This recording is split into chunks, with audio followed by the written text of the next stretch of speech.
Pranam to all, how are you? I hope you are all fine. Winter is just about to end and our chrysanthemum flowers are no longer here. After your flowers also dry up in your chrysanthemum plant, what do you do with them? Overwintering mums is possible.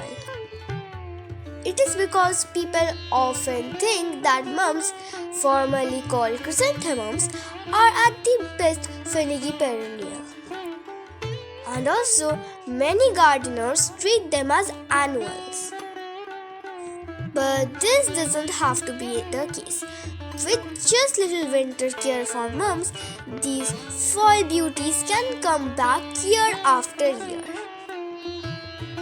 And also, these flowers that you see in our garden have been flowering for the past 7 years. Also, there's another myth that these plants do not give us enough flowers, but that is not true. My mom says if you take care of these plants, they'll give you lots of flowers in return. This December to January, it hadn't rained at all. Thus, these plants' leaves were covered with dust and pollution.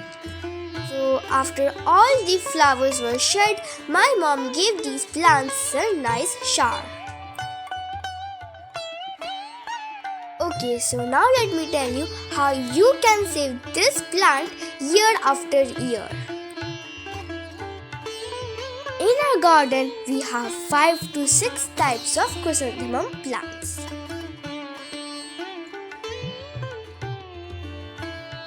So my mom wants to make more plants by dividing the mother plant into 3 to 4 parts. So first of all, you need to take a pot and add 3 to 4 stones in the bottom to avoid drainage of the water.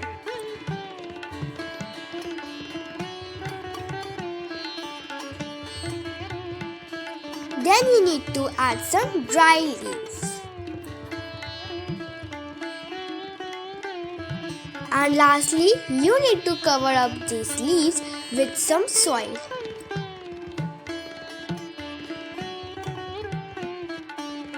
Make sure that the soil is loamy soil, as chrysanthemum plants prefer the loamy soil.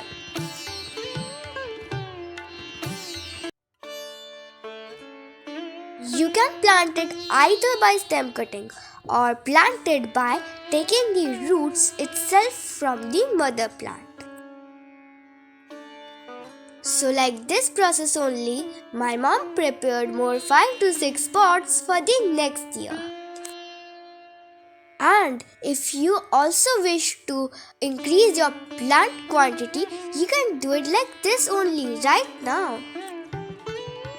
After this, you need to keep the plants in a shaded area. Now my mom is going to prune all the mother plants. Cut back the stems of the mums to 3 to 4 inches above the ground. Leaving a little bit of stems will ensure that next year you will have a full plant, as the new stems will grow from these trimmed stems. In the pots, our new plants have already grown. Also, if you wish to these stems that you are pruning, you can use the stems to plant some new plants as well. Some of the neighbors asked for the stems, so my mom distributed the stems among them, and rest of them she used to compost. All you need to do is keep them in a semi-shaded area until May and keep on watering them regularly. In the month of June, how these plants will grow into new plants video is going to come. Previously we had uploaded the video, but still we are going to upload it once more for you all. I hope these will help you save your chrysanthemum plant year to year. I hope you enjoyed this video. If you liked this video, then subscribe to our channel and watch all the other videos. Stay safe, stay healthy. Thank you for watching. Bye bye.